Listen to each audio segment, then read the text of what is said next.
Tema 6, cita-citaku. Subtema 2, hebatnya cita-citaku. Pembelajaran 3. Coba anak-anak perhatikan gambar berikut. Tahukah kamu siapakah tokoh yang terdapat dalam gambar tersebut? Ya, tokoh itu adalah patih kerajaan Majapahit bernama Gajah Mada. Patih Gajah Mada merupakan seorang tokoh besar yang mempunyai cita-cita sangat besar, yaitu mempersatukan pulau-pulau dan kerajaan-kerajaan yang ada saat itu menjadi satu, yaitu Nusantara. Sekarang coba anak-anak baca bacaan tentang Gajah Mada berikut.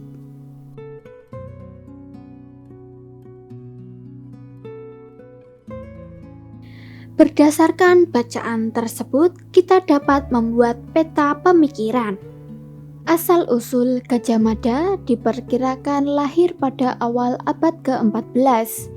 Ia berasal dari kalangan rakyat biasa, bukan dari kalangan keluarga kaya ataupun bangsawan.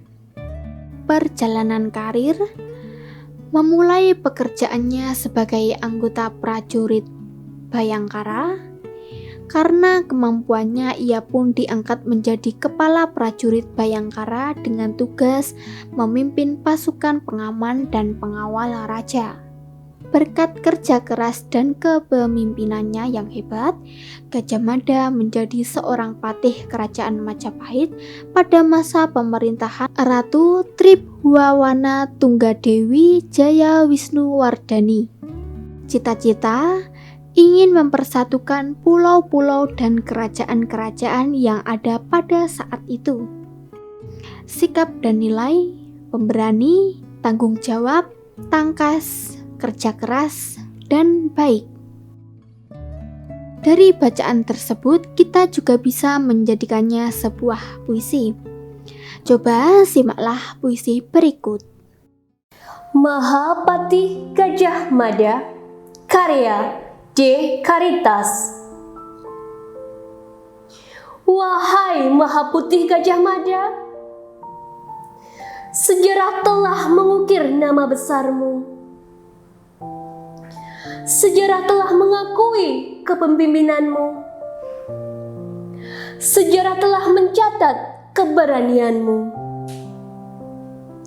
Maha Putih Gajah Mada tak akan hilang dari benak kami, para pemuda bangsa.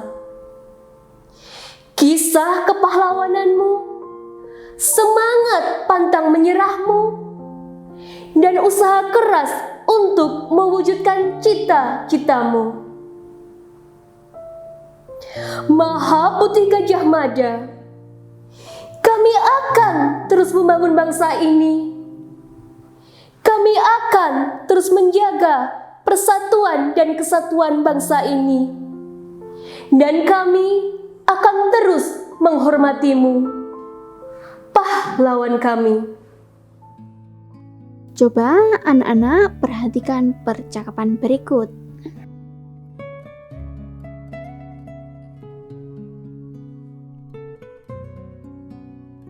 Usaha Patih Gajah Mada untuk mempersatukan Nusantara telah terwujud.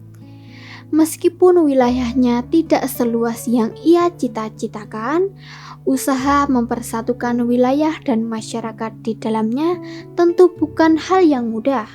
Oleh karenanya, bangsa Indonesia harus memelihara persatuan dan kesatuan dengan sungguh-sungguh. Usaha keras Patih Gajah Mada untuk menyatukan Nusantara sangat beralasan. Nusantara memiliki sumber daya alam yang beragam dan kaya raya. Sumber daya alam digunakan untuk memenuhi kebutuhan manusia. Tahukah kamu apa yang dimaksud sumber daya alam? Kita telah mempelajari berbagai jenis sumber daya alam yang ada di sekitar. Sumber daya alam adalah segala sesuatu dari alam yang dapat digunakan untuk memenuhi kebutuhan hidup manusia. Air, matahari, tanah, dan segala yang ada di dalamnya merupakan sumber daya alam yang harus dipelihara dan dilestarikan. Sumber daya berupa air, tanah, matahari, tumbuhan, dan hewan merupakan sumber daya alam yang dapat diperbaharui. Beberapa sumber daya alam tersebut dapat berupa berbagai bentang alam seperti sungai, danau, laut, tanah persawahan, dan tanah hutan.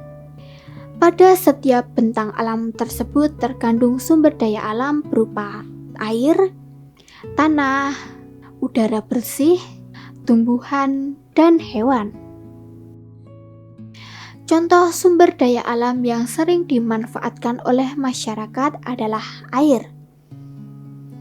Air digunakan sebagai sumber pengairan dalam pertanian, sebagai pemenuhan kebutuhan rumah tangga, sebagai media kebersihan dan sumber tenaga listrik. Cara menjaga dan memeliharanya yaitu dengan menggunakannya dengan sebaik-baiknya dan sesuai kebutuhan.